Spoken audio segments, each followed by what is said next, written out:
Hello. I'm Danielle, and I am currently a diversity recruiter at Rangam. Um, I specifically recruit candidates that have neurodivergence or a disability.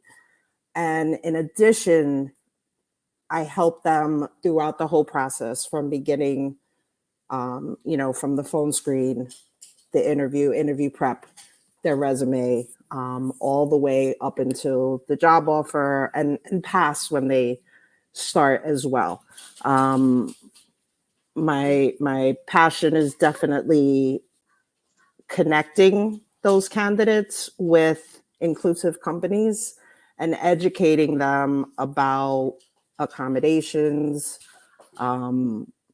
what is available to them, what they can ask for that they've maybe never thought to ask for before, through my own challenges, and through a lot of stories I've heard. There's definitely a need for this conversation.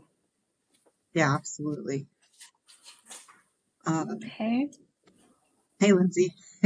Hey, I'm Lindsay, and I am a recruiter, talent advisor at Aspirant, which is a recruitment process outsourcing consultancy.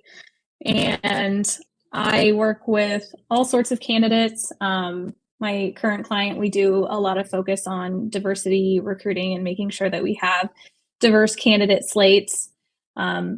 Nothing like Danielle mentioned is specifically working with neurodivergent candidates, but overall focus on diversity. And then as far as myself and my personal experience, I have bipolar disorder and anxiety and PTSD. So I bring a lot of personal experience to what we're talking about today. Awesome. Yeah, so back to Danielle, what you were talking about. How do you source for these candidates specifically? That's a great question. Well, I mean, you don't have to go into private matters with your business, but like how do you find people that are neurodivergent or disabled specifically for the jobs you need to fill? Yeah, I mean, the first thing I do is I really think about who is this person, right? Where am I going to find the right person for this role? So there's a lot of outside the box sourcing. Some candidates will just apply to the role, but a lot of it is absolutely me going out there and looking for the candidate. So there's some definite LinkedIn sourcing, big time. There might be How do you Indeed. know on LinkedIn if they're neurodivergent or disabled? Like, Yeah, I mean, some or you don't? candidates, yeah, some candidates that I've maybe spoke with before, I will try to keep them in mind Okay. for new roles. Definitely. I mean, I try to have a Rolodex right in my head of candidates that I've spoke to before, but as you know, that gets quite large. So I'm really big on keeping that communication piece so that when that right role does come up, hopefully that will trigger that person that maybe was not a fit last time. Right. Or they will see my post on LinkedIn and we'll stay in touch that way. But a lot of it is, definitely advocacy groups, nonprofits. It might be vocational rehab. It might be, the universities. Handshake is a big one. If it's an entry level role, I love to, give a college graduate, a chance. That's great. So on Handshake, how do you know? I mean, or they apply?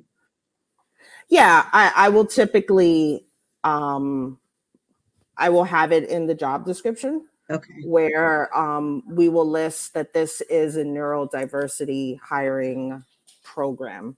Okay. There Dan- are employers that have specific Hmm. programs. Yeah. Hmm. Danielle, does that help? Like in your tagline, you have neurodivergent recruiter, and I Yeah. know a lot all over LinkedIn. You can see that in many people's taglines now or title. Does Yeah. that help you? Oh, yeah. I mean, that's probably one of the first things that I lead with when I talk to a candidate. I'm like, hey, I'm neurodivergent as well. And they're like, oh, you're really different. And typically that's a great icebreaker. And they will open up to me. Absolutely. Hmm. But if they've never ever had that conversation before with an employer, definitely not a recruiter, yeah, you got to understand they're not going to be very forthcoming with that information because when we see it on an application and it says, do you have a disability? Right? We don't always know how to fill that out. So when you have a recruiter calling you and asking you, do you identify with neurodivergence? They're like, no, because they don't know. Again, what am I asking that information for? So you have to build that trust. And so, yeah, I definitely throw my experience in there right away and let them know, I do understand the challenges. I've been there before. And, there is definitely support out there. You don't have to mask. Um, but it's going to take a lot more time and a lot more employers to get Hmm. on board for this to make a bigger change. Right. And so, with you saying that, were you specifically hired for this role because you're also neurodivergent, or is that I just like an extra? Yeah, it's just an extra. It's just an Okay. extra. I mean, we're very blessed. I believe in my company where we can really talk freely about our neurodivergence and we can be our authentic selves at work. Yeah. Most of the company does identify, and so not only are we constantly perfecting new ways to help our candidates and train the clients that we're serving, we can definitely give ourselves a lot of grace and just so much empathy because we get it. Like we really are, you know, day in and day out. We understand. And so, no, it was just an added bonus. But it's great to be able to, know that I have colleagues that absolutely can relate. We don't all have the same Yeah. neurodivergence, but we have a lot of similar traits. And Yeah. Lindsay, I know you also said that your manager knows about your bipolar disorder. It, do you work also at a place where they're very open with all of that? I wouldn't say that that's the case. Unfortunately, I, it's definitely a comfortable environment where I do feel comfortable talking with not only my manager, but some of my coworkers about some of the things that I'm dealing with too. So I'm fortunate in that way, but definitely not that kind of environment like Danielle described. Okay. So how did you bring that up then with your manager? Like, how did you feel comfortable doing that if, you know, without it being that kind of environment? Well, I was very forthcoming about wanting just regular, I mean, we have regular cadence kind of one-on-one time Hmm. where we've had the opportunity to get to know each other, not only on a professional level, but a little bit about our personal lives too. And so that made me feel comfortable just developing that relationship. And so I'm very fortunate in that way. But I also just felt like, in a way, I felt like I had to, because there was a time not that long ago that I was having a really tough time, and I felt like my work product was suffering, and I felt like the only way that I could get the help that I needed was at least for somebody to know about it. Yeah. So So this wasn't the kind of situation where you went into the job with them knowing that about you.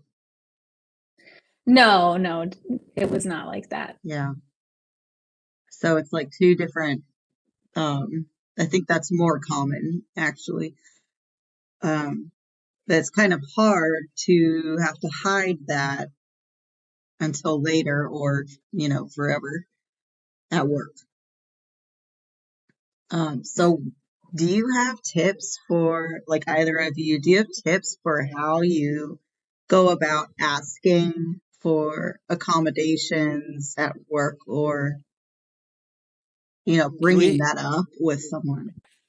What just somebody asked a question in the crowd real quick. So Huh? what we're saying neurodivergent a lot.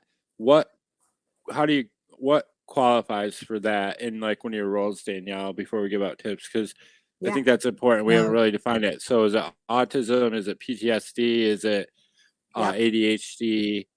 Yep. ADD, anxiety, depression, in my case, OCD.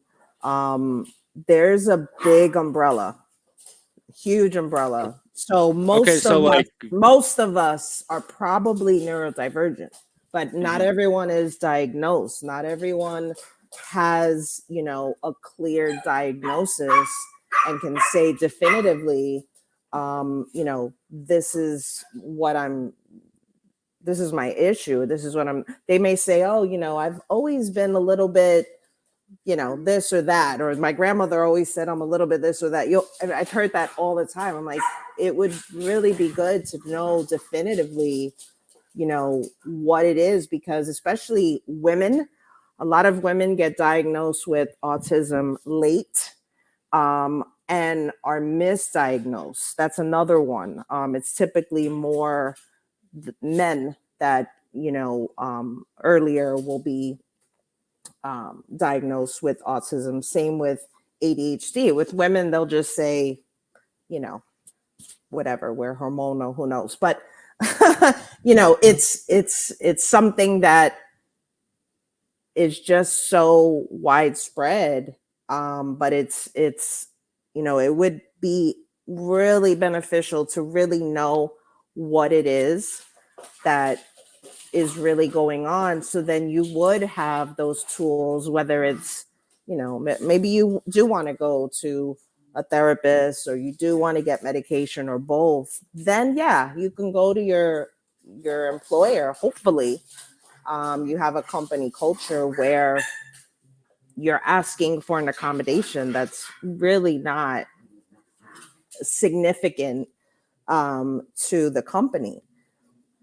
It's not a financial burden to the company to say, I get anxiety, I'd rather have my camera off in Zoom meetings and really only put it on when necessary. That could be a typical one if you're remote, right? If you're in person, I have candidates that will want to sit in a particular part of the office when they kind of get a lay of the office. They may want to not have overhead lighting. That could be a trigger for them. They may want to work with earbuds as much as they can. There's a lot of accommodations. We may not have someone that we can necessarily trust at work, but again, these are conversations that need to happen, because being yourself at work, yeah, that's kind of a new territory, but it shouldn't be. So veteran with PTSD, does that qualify, or is that something different? Absolutely. Okay. Oh, absolutely. And we work with a lot of veterans, and that is, you know, it's just so veterans are notoriously a population where they don't necessarily reach out for help. Some do, right? Some are, yeah, they're going to reach out for help, but some are like, no, I'm not going to reach out for help. But Absolutely. there is a lot of support out there. It really just varies. You know, maybe they just get that support from their family and that's enough. You know, it's different for everyone, but yeah, absolutely. And we don't ask for any documentation. This is just, you know, a conversation. If they say yes, I identify, you know, and they'll go into further details about, you know, yes, I have a therapist, I'm on medication. That is, you know, that's enough. There's never going to be a time where we're like, we need documentation of, you know, what we're discussing. Cool. Sorry to interrupt, Amy. I just had a couple of people ask me what the definition of Yeah. neurodivergent No, is. that was good stuff. And I did ask Danielle that too when we first started talking of like, how do these people prove that they're, you know, Yeah. have whatever they have? And she was like, they don't have to. Yeah. Yeah. And then, you know, you get the candidates that will do the flip side of it, and they're kind of taken aback to say, wait, I can't be submitted for this role because I am not diagnosed with one of the things that you spoke about. And I'm like, yeah, that's one of the criteria from the client. And they're like, what do you mean? Like, I didn't come up with the criteria. This is a neurodiverse hiring program. It exists. That is a criteria from the client. You know, it's yes or no. If you do not, I can definitely, you know, direct you towards jobs for neurotypical candidates, no problem.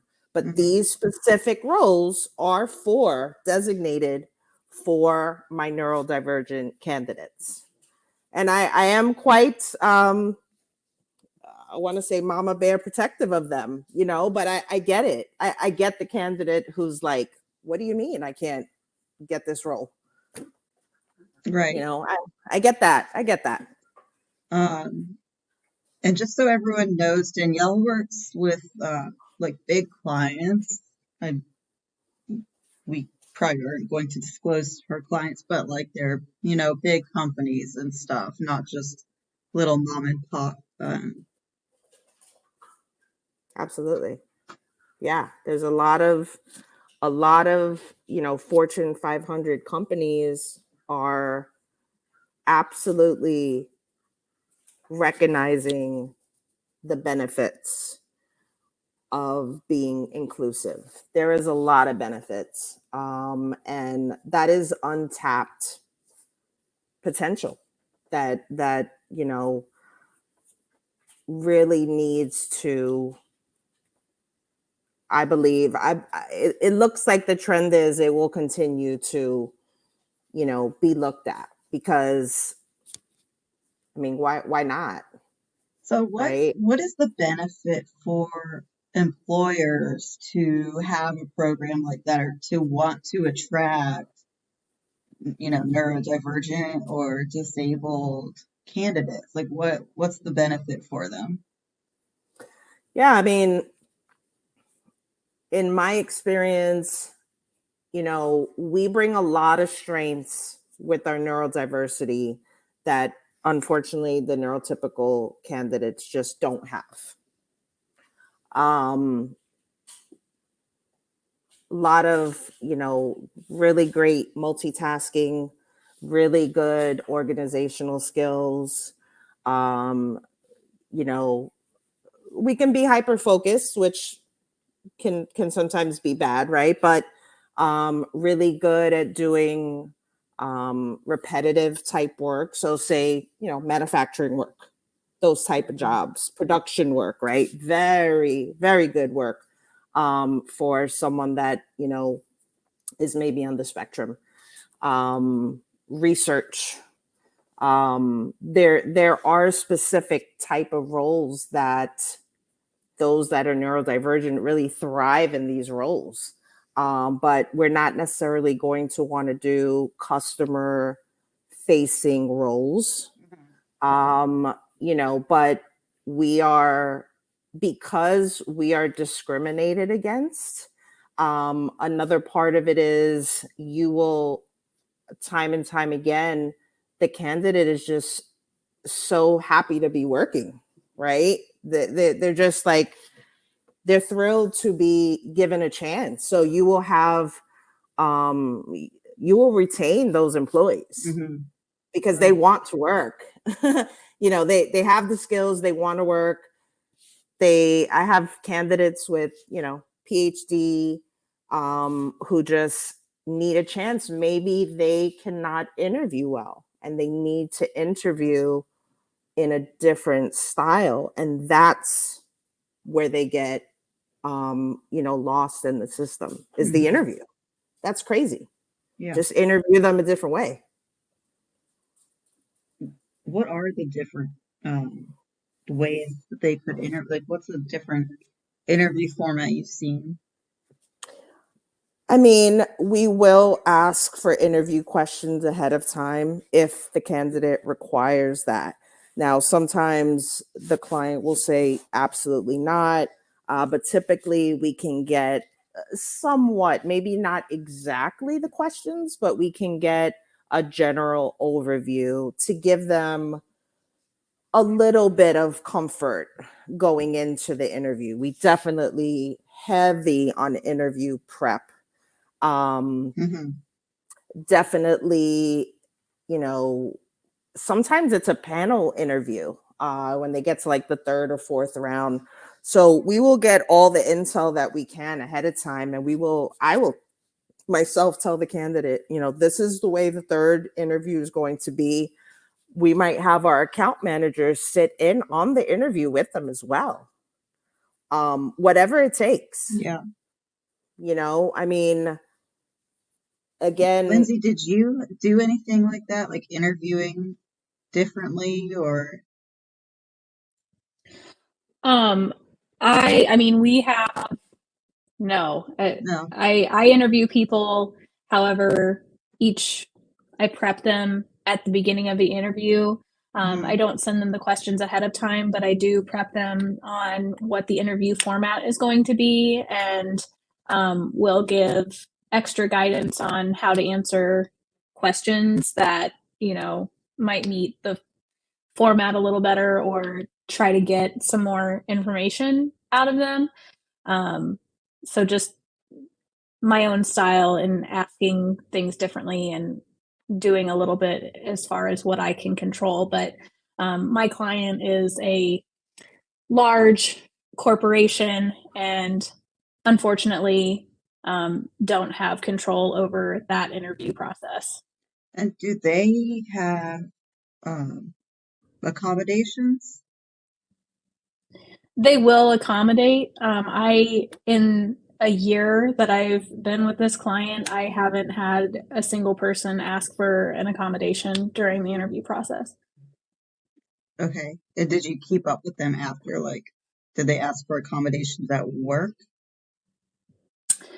Anywhere? Not that you I am aware of. Mm-mm. Okay. And what about That's so you? Like, I know that interesting. you said you kind of have a little bit of accommodations. What does that look like for you personally? For me personally, I, you know, have a flexible working schedule. So, you know, I'm able to start a little bit later in the day if needed. I'm able to take breaks throughout the day if needed. So it's mostly in that form, just to make sure that I have some time to get some time away. But other than that, I haven't had to have additional accommodations. I have gone through the process for FMLA for my own, needing to take time off work for sort of an accommodation, but that's it. Okay, so that's a good one. So I think we can get these. There's two people here raising their hand.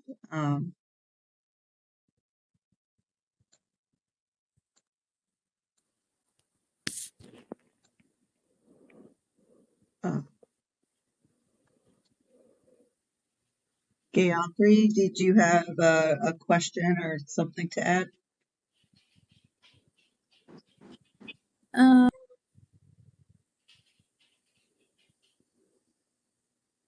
Okay, I Sean? think yeah, lost her. There Yeah, she we is. lost her. Sean, why don't you go ahead though while we figure this out?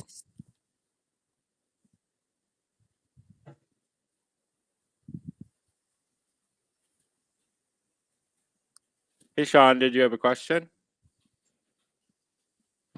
Sorry to interrupt. I didn't know how to unmute myself, so I was trying to No, figure you're out. fine. Yes.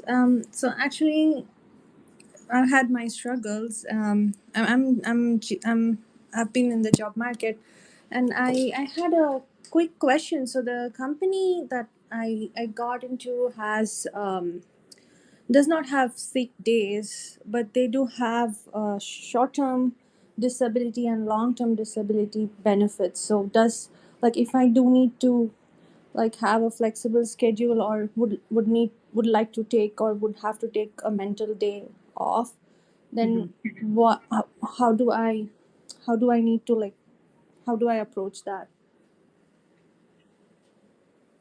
Oh, Danielle, do you know anything about that?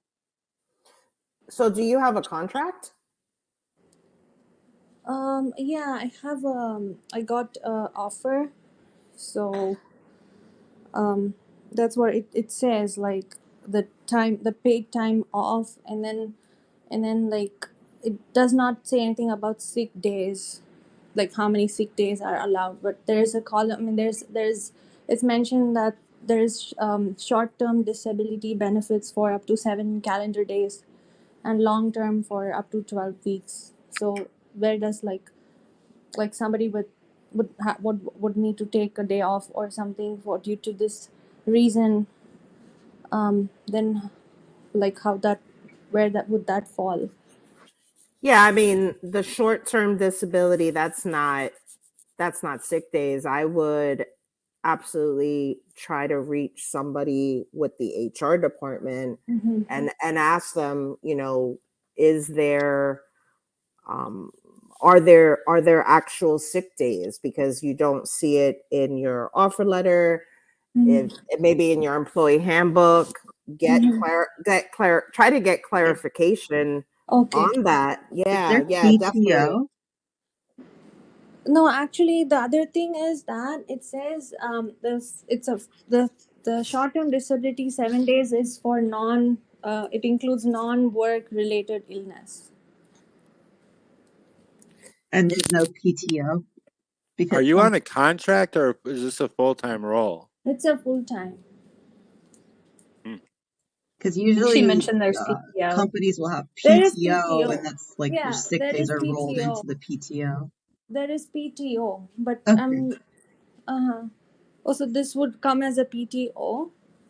Yeah, so Yeah. you would use your PTO for sick days. Okay, but maybe Lindsay, how do you approach that in your situation? Because you're obviously not taking a sick day every time you have Right.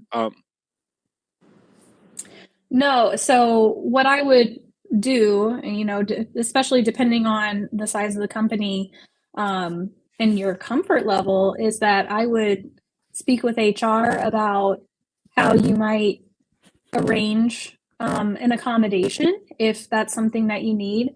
If you do need a day off, then I'm sure that could be arranged as part of your accommodation, or you could apply for FMLA time off too, that certain conditions cover FMLA or are covered by FMLA as well if you do need that time off, so it is protected. But I would always encourage people to formalize whatever they can so that they're actually protected. Okay. Coming up with, kind of a verbal agreement with a manager can be a little bit tricky because you wouldn't want that to show up as a ding on your performance review if, at the end of the year or something like that. So I would definitely encourage you to talk with your HR representative if that's something that you feel comfortable doing. So you're saying to do it in writing, correct? I think that that's the best way that Okay. we can protect ourselves, Yeah. Yeah, so through email, because verbally things can get sketchy. Oh, so you're saying when I do need a day off, that's when I try to write it and request for the accommodation from the HR? I would suggest that. I mean, I know you're starting a new job. I would suggest that when you get started or before, talk to HR and make them aware of it. Don't drop it on them after you're already started that you're going to need accommodations. Danielle, I mean, you could ask for an I get what you're saying, Richie, but she's asking for specifically sick days that are not apparent if she even has sick days. Yeah, like I'm just giving an example. For example, you are having a depressive episode, for example, on a day. That's when you want to take a mental health day. So what do I do in that case? That's really. Do you know if FMLA, when you would qualify for FMLA, is that something that you could so ask I about? don't know about it, and also like I'm not a citizen, so I'm on a work permit.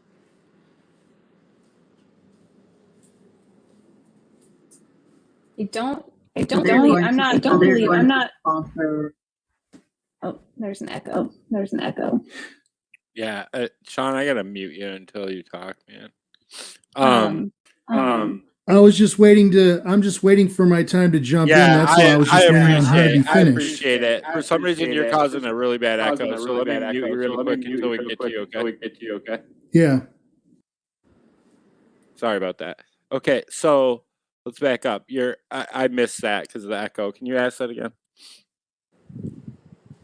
Hello? Yeah, I just meant that like if a specific day I was having a depressive episode and can't go to work, for example, or need to go in late, for example, then how do I protect myself? Yeah, so she's asking for a flexibility accommodation, not necessarily just sick days, correct? Yeah, it's like something like that. Yeah, or if I need to have a hybrid day for a day, Mhm. and I may like only know that like a day ahead or like on the day, so something like that. Like if I need to work from home suddenly, like for some time before I can go to work or something like that. Oh yeah, absolutely. That's HR. You need to get HR, involved in that because that could come up more than once. And so you definitely would want to get in writing that when that happens, this could be something where, yeah, you want to work from home. Maybe they could change your actual job description that it says hybrid. Maybe that's a conversation that can be had. Do you feel comfortable speaking with your manager or your supervisor? So I've not yet connected like personally with the manager. Like I've not like met in person or discussed about this. But like I am in contact with the HR. Just like they know like where I am at the process, because I do need to relocate and things like that. So I'm in touch with like where I'm like how I'm doing and things like that. But I'm not really. I tried to ask a couple questions, but I really didn't hear back the details from them. Like I tried to ask like is there any flexibility, or like for example, if I do not need to go in to do some work and I only need to do some data analysis, can I like do that from home, for example. So I did try to ask those questions, but I didn't get a definitive answer to that. Yeah, I mean that's a case where you have to advocate for yourself. Unfortunately, some companies are not the best with the communication piece, and I would just say continue to, advocate for yourself and try to get that in writing. Okay, that they will let me do flexible if needed. Yeah, if it's even a possibility, but Yeah, Okay. make you have sure to keep you have asking. that in writing. Yeah. If you have to keep asking in different ways, then do it, because they might not Mm-hmm. be understanding what you're asking for. They might not have anyone else working there that needs that accommodation, so they might not understand. I don't know. I see. Okay. No, I'm just like, I just wanted to know how to protect myself if that scenario comes up. That's the only thing that I was concerned about. Yeah, Absolutely. But thank you very much, and I'm happy to like discuss, and I hope I can connect with someone of you, like if I have any questions or if I yeah, need some help. Yeah. Yeah. Thank you very much. absolutely. Thank you. Yeah. Sean, did you have a question or something to add? Yeah, I wanted to talk about my own situation, if I can, for a little bit, and solicit some advice. My biggest struggles as someone with autism is just finding a better job. I mean, I have a job right now, but I'm struggling. I've been in a field that I know is not suitable to me for over 20 years now, and I'm looking to transition to something else. My biggest struggles have been in the networking realm and with just getting an interview. I've only had 3 interviews, either by phone or in person, in the past 10, 11 years. So I don't know what else I got to do. I've spent so much money on resume rewrites and LinkedIn tweaks and other programs, and I'm just really jaded as a result of it all. Are So you a whatever advice you Salesforce guys have for admin? me, I'm willing to. What's that? Are you a Salesforce admin Um, currently? I'm I'm not in that position now. I'm looking to get into that position. Right. Okay. I'm studying. Well, I guess you can call it studying to pass the admin exam. I haven't passed that test yet. But I'd like to get into that field only because I did my research and found that it pays really well. Yeah, So Salesforce, that's my especially biggest motivation. through I mean, good place to be for moving up, with what are you, let's back up a little, what are you applying to that you're not getting interviews for? Well, I've stopped applying in recent days, but I would apply for like Salesforce junior admin roles that don't require a lot of previous experience, because entry level doesn't mean entry level anymore, as I think all of us know. Yeah, I've tried applying for customer success manager roles, customer experience manager. I've recently begun applying for positions with the state of California. There's so much I've been told about resumes. Give me just 1 second here.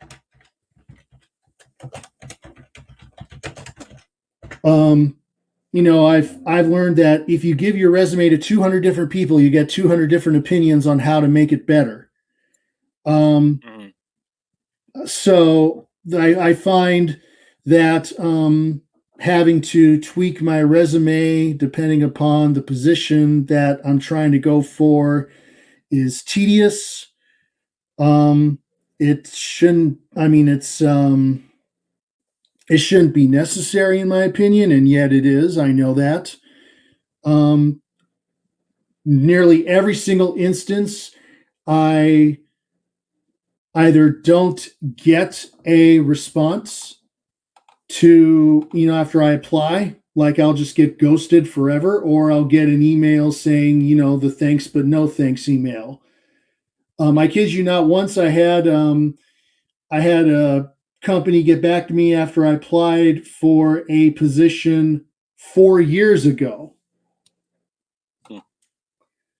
So anyway, not to monopolize the whole session here, but my point is, I need all the help I can get, but I think my biggest weaknesses that I need guidance on are just how to get a hiring person's or recruiter's attention, and how I can improve my odds of actually getting an interview and ultimately the job.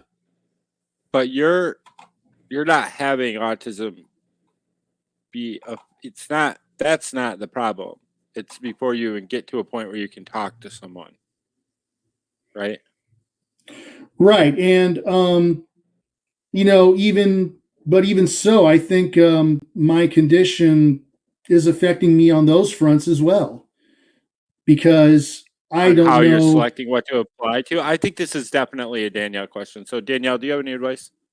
Yeah, I was waiting for that. First and foremost, I would definitely recommend that you contact me. I will be able to, point you in the direction of a company that is specifically looking to hire neurodivergent candidates. And if I cannot, find the right job for you, there's the NDCC, which is the Neurodiverse Career Connector. It's powered through Microsoft. They have over 50 employers on there that must have a neurodiverse hiring initiative to even post their jobs on there. That's a great resource to look at. So I would say, if you're having these struggles, if you're having these challenges, look in those avenues. You know that you have autism. So if you know that I never even heard of the NDCC, I should mention. I never even heard of that. Okay. So if you could send me something about that. I mean, I went ahead and messaged you just a little bit ago. Okay. But yeah, no, I'd love to connect with you and learn more about NDCC or whatever else you can do to help me out. I mean, I greatly appreciate it. Yeah, that's going to be your best bet, is connect with experts that can get you in with these companies where they are specifically hiring neurodivergent candidates. Try that, because we all know the job market right now is tough.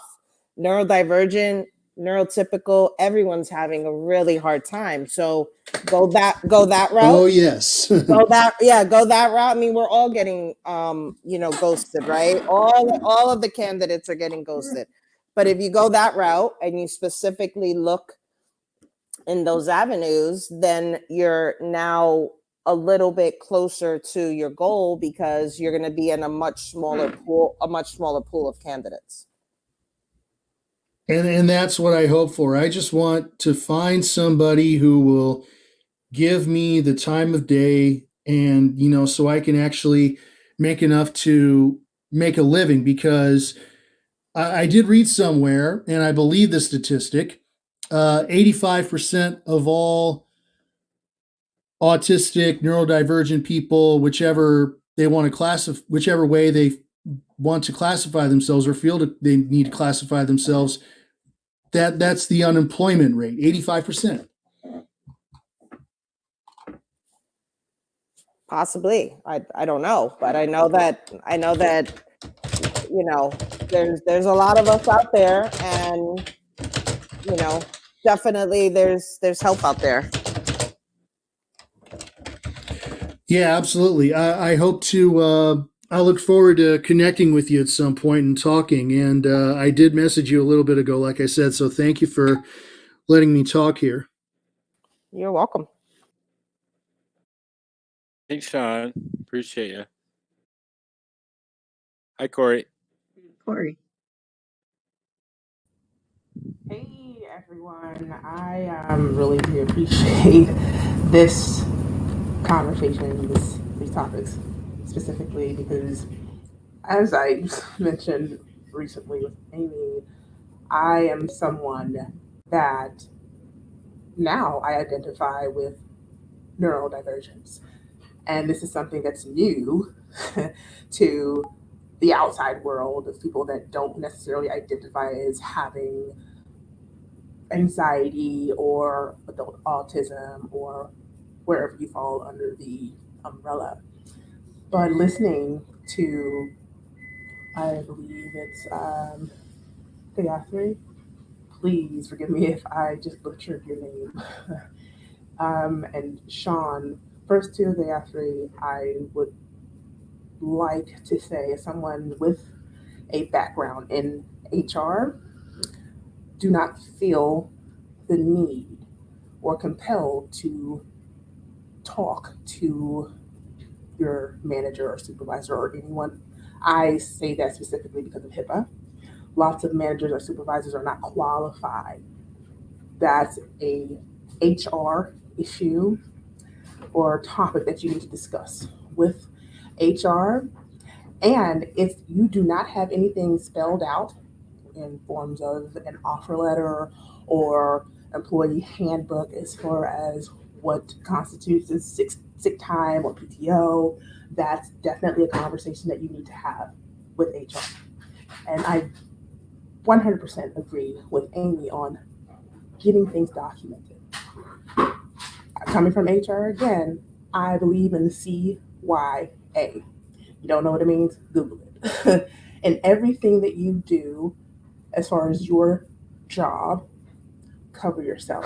Whether that's, I would highly recommend if you do see a medical professional to get with that professional and say, look, this is what I'm dealing with. If they don't already know, get it documented with them so that you have something to show or give to HR. Like, look, this is what I deal with.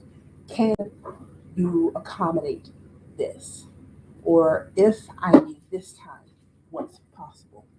So that's a conversation that needs to happen between you That's and true. HR. And having been in HR, have you had to do accommodations for other people before?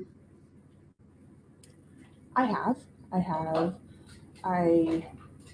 One time that specifically comes to mind is a person that they were hard of hearing, and I actually had to go through and train some of the teammates in recruiting on how we need to interview this person and what we need to consider.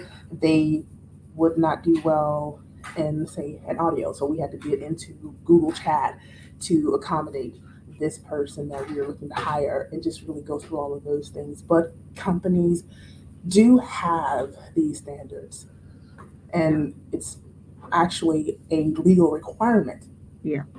for companies to accommodate people. So don't think that you don't have an option or that there's no space for you.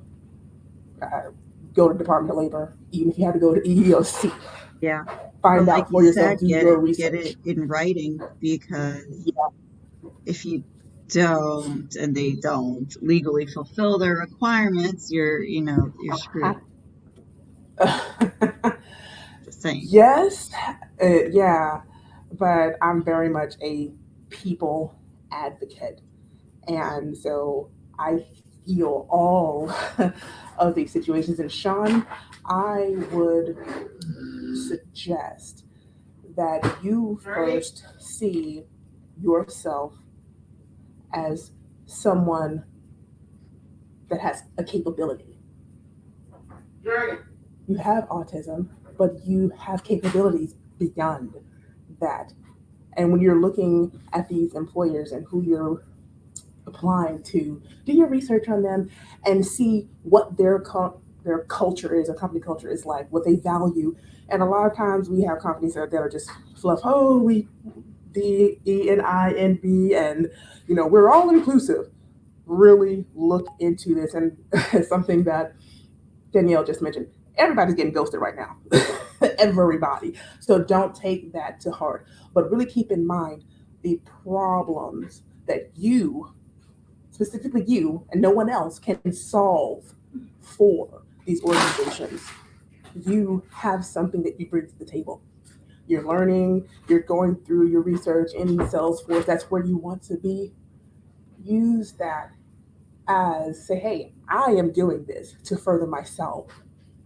You have what you need to get these roles. Of course, for everyone is all over the place. You're going to want to make connections with people. Getting with Danielle and just talking to her, like, look, this is tell me your experience, Danielle. What do I need to do to better present myself for these companies? I never heard of NDCC. I'm going to be looking into that myself. But make space, or first of all, make room for yourself in your own mind. That's where I would suggest we all start. Make room for yourself and be ready for the coming rejections, because they're going to come. They're going to come. But in recruiting, I know that, look, I got to put up a bunch of numbers if I'm going to get one. So just see that you do have the capability. That's my That's definitely job seekers need to focus on what they can do instead of what they cannot do. That's a good point. Wib, did you have something to add? Yes, ma'am. So Lindsay and Danielle, are either or both of you active recruiters? Like you're actually active recruiters recruiting for neurodivergent? Yes, sir. Yes. Okay. Yes. So Specifically recruit for neurodivergent candidates, but Danielle does. okay.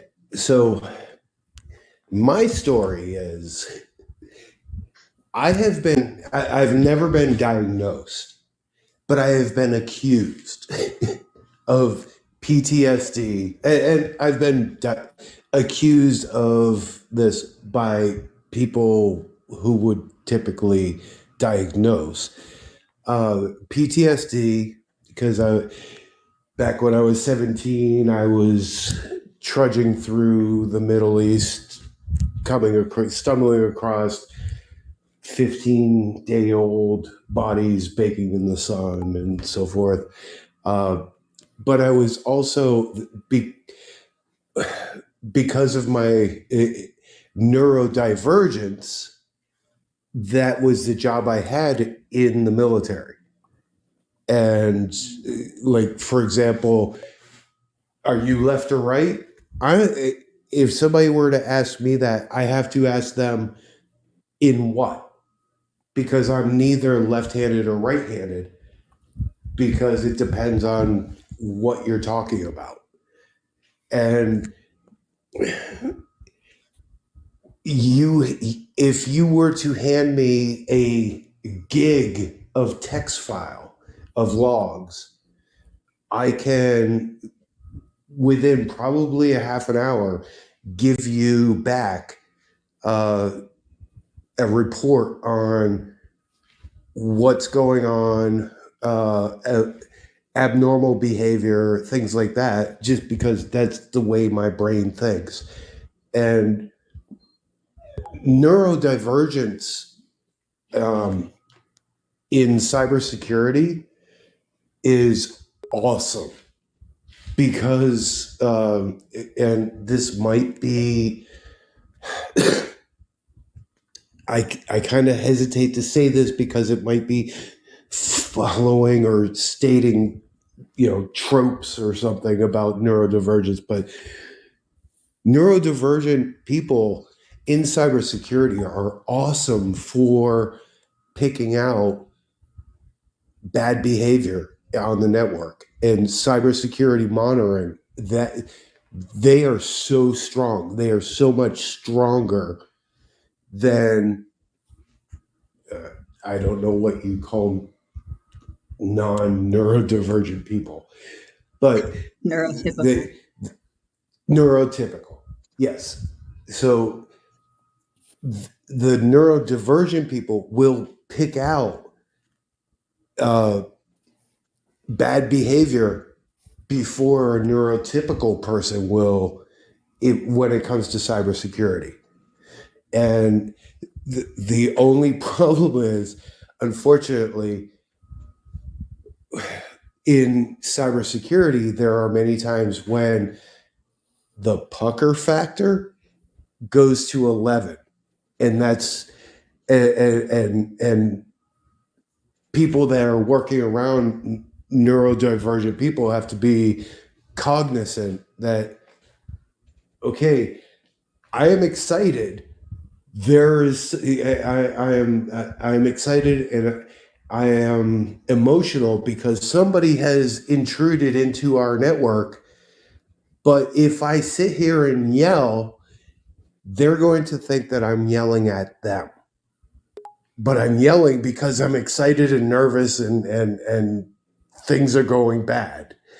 And that's usually where things kind of fall apart, because when it comes to the just typical monitoring and picking things out, neurodivergent is the way to go. You want not neurodivergent, but once things go south and tensions rise and emotions rise, that's when a lot of accommodations kind of go out the window, because you're worried about your environment. And I was wondering, have you guys given any thought to that, or has anybody brought, even considered this, So you mean like or brought it? emotional reactions and how Yeah, they I mean, react to that, correct? Yeah, I think if it's somebody, important. I think, Webb, what they're saying is it's important to get these things in place first, so that the accommodation's already there. So when what you're talking about is just tense, high stress situations, so that it's already set up, Well, you're right, talking Danielle? Right, about Lindsay? you having an emotional reaction and then their reaction to your emotional reaction, correct? right? I mean, because, for example, my ex-wife, I used to get emotional about something that had absolutely nothing to do with her. And I would yell, and she was, why are you yelling at me? I'm like, I'm not even talking to you. What's going on?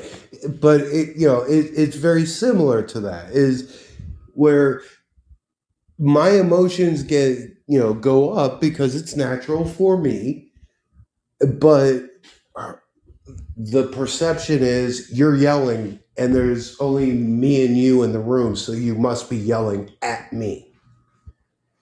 Again, this is a Danielle question. Yeah, I mean, neurodivergent candidates, neurodivergent people, we have a lot of emotions. That is absolutely something that I am told often is, you're so emotional, Danielle. And yeah, we are. But I think that everyone likes to throw around the term, "Oh, you're a rock star."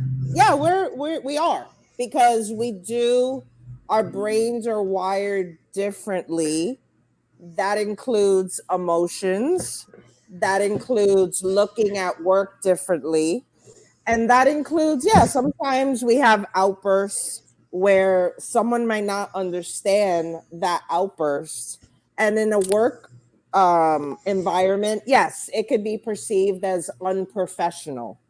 It could be perceived as, a tantrum, right? I have candidates who have told me they had a but tantrum at work. But on the other side, if somebody that's neurotypical Yeah. has an outburst that's a socially acceptable outburst, but the neurotypical person had no context for it. Hmm. I have seen places where they're like, no, you need to tone that down. Yeah, that's because their employees, the hiring managers, they're not trained properly. You have to train your employees to understand when you have, you know, when you have colleagues that may or may not be neurodivergent, they have to be prepared for when these things happen. But if you have not trained anyone, they're going to think, "Oh my gosh, you're having an outburst." But if they're trained ahead of time, if you take the time to train the hiring managers, the supervisors, the managers, it won't be a big deal. They're going to say, "Oh, okay, I understand." But a lot of employers, they're not going to take the time to train because that takes time, that takes money. No. But if they do it, their company will be stronger for it if you do put the training in. Yeah, typically the outbursts, the training is on what to expect from the neurodiverse person. So if they do have an outburst, it's okay, that's expected behavior. But then, the sales guy lands a $3 million deal and he starts jumping up and down and high-fiving people. And the neurodiverse person is suddenly like cowering because he's behaving erratically. That is behavior that salesperson then gets talked to by HR that says you can't do that. Right. But that's also a place where they are not trained, and that's why they're saying you cannot do that. If they gave some sensitivity training, some insights and understanding training, then it would be a non-issue, right? Then no one would be surprised when it happens. They would say, "Okay, so what? He got excited. All right, it's not a big deal. He's a performer." Wib is saying when a neurotypical person has an excited outburst, let's say they closed a deal, and then a neurodivergent person has an adverse reaction to the neurotypical person's outburst, which is a typical outburst that we are used to, right? Like high-fiving, whatever. But I mean, again, I guess that falls under your like what you were saying with training. But do you prevent people from, celebrating when they close the deal, or what? Definitely not. Whether they're neurotypical or neurodivergent, as long as no, definitely not. But I understand where if you've not given the training to your employees, someone may be like, "Oh my gosh, they're having an outburst." No, they're not. Like, it's not a big deal, right? Right. Typically, so long as we're given a heads up, so long as coworkers are given a heads up that this is expected behavior, it's you're not in a danger or there or anything like that, then okay, fine. But it's our behavior that then gets put under the microscope, and even look on LinkedIn where, like, case in point, as I mentioned earlier, if you have an intrusion, because I apologize, I work in security, so my main go-to experiences have been cybersecurity intrusions. People's emotions and stress levels go really high, and it is not. And while I say cybersecurity is great for neurodivergence because they can spot abnormalities, in the traffic.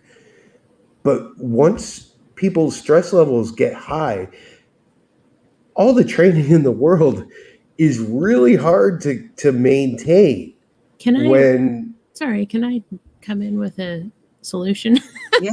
For someone Sure. like me who's neurodivergent and I also startle easily, this is an accommodation where they could have their noise canceling headphones be normalized, and that's something they can wear at work so that they're not startled. That's a good point. Easy fix, and then the startle will go down if they have that accommodation. Or even just seating arrangements, seating someone on the other side of the office from the person who gets emotional when there's an intrusion, right? Or, Right. it could even be as simple as placement. Absolutely. It's simple. It's just, a lot of employees are not used to or comfortable necessarily asking for that. And so they will try to get by and mask these things. But sometimes, it is warranted to ask for something as simple as this because it will be beneficial to everyone. And then a larger conversation can happen where you can have that training, everyone can be on the same page, and it will be so beneficial for the company overall. But yeah, that's a simple way to get through this. And again, it costs nothing. Yeah. So why wouldn't we do that? Yeah. I think the big takeaway from all of this is that there's two sides. One side is like getting your diagnosis, knowing what kinds of things that you need. And the other side is a company being open to accommodating people. Usually, like you said, usually it costs $0 for these accommodations. So, Correct. Sorry, I have one last question. So for Corey, based on what she said about documenting, so does that include like giving that form as part of the online employee like portal? Like people collect this ADA form and asking whether do you have a disability and listing all the different conditions. Is that the document? Is that one of the main documents? Well, those forms are optional. Okay. You can readily have a disability to list, but you don't have to, you aren't required to. Mhm. This is why I say get with HR, because a lot of people aren't comfortable saying, well, or checking off boxes. I don't fit in the box, so I really don't check off boxes like that. Oh. Or I would suggest, again, really getting with the HR person and just sitting them down and saying, what do you accommodate?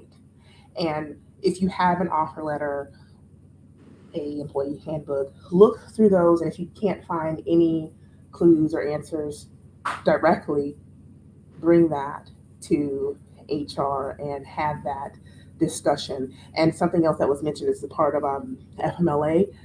FMLA is a little tricky there. There are a certain amount of hours that a person is supposed to have worked. There are company requirements that you have to have so many employees, and the list goes on. But definitely have that conversation with the HR person. And with what I was talking about with your medical professional, that's going to come from the conversation that you have with HR. If they say, well, this is what we can do, but we may need this from your doctor. That's why you want to have that conversation with your doctor, or have these things notated and documented with your doctor so that you can provide whatever it is that HR is requesting or needing to document on your end. And this, when you have this conversation with HR, this is strictly supposed to stay in HR. It's HIPAA, it's Privacy Acts, and all of that. No one else needs to be privy to what you're being accommodated for. And that's something else is we were talking about Webb's situation. I want to dip off into there. And companies have to be very careful that in trying to be inclusive, that you are not being exclusive, like moving people to different, it's very, very sensitive Yeah, of yeah, how yeah, yeah. companies should work this out, because I never want to have any employee feel like, yes, I'm getting what I need, but I feel excluded from the rest of my team or the rest of the company because of this. And that can even set up a situation where a person feels more limited in their role. Hmm. So I saw the That's something that FMLA. really I needs saw to the be. FMLA. Yeah, I did look up for the FMLA in that state where the Mhm. company is located, and seems like they require work for the employer for at least a year, like for Yeah, like a most of the few. time it's not Uh-huh. immediate. It's at least 3 months, or 9 months, I Oh, believe, most of the time. But oh, um, okay. let's I think Mhm. Jennifer, did you have any other questions, or did you just come up to kind of give some I think this will be our last one. yeah, No, I didn't have questions. I just, wanted to give someone an was talking insight about, on the headphone? Yeah. yeah, someone just didn't know exactly how to handle it. It's like, oh, well, they can just wear some noise canceling headphones and then they're not excluded, right? They're not in some opposite side of the office or somewhere else. Right. And then the neurotypical people don't have to feel like they have to modify their behavior in the sense that they can't be excited or they can't be loud. It kind of helps everybody. Right. Yeah, I appreciate that. Cool. All right. Awesome. Well, I think we're going to wrap this up here then. Thank you so much, Lindsay and Danielle, for joining us. And yeah, I don't want to open you guys up to your inbox being flooded, but people know you now, so that might happen anyway. I love I'm it. already. Yeah, thank you so much for coming. I learned a lot today that I didn't know, so this was really helpful for Yeah. me. Hopefully for everybody else too. Yeah, and hopefully, especially for employers, see like that. There are things you can do on your end that are free or very cheap to, attract different types of talent. Absolutely. I hope everyone has a good night. Thank you so much.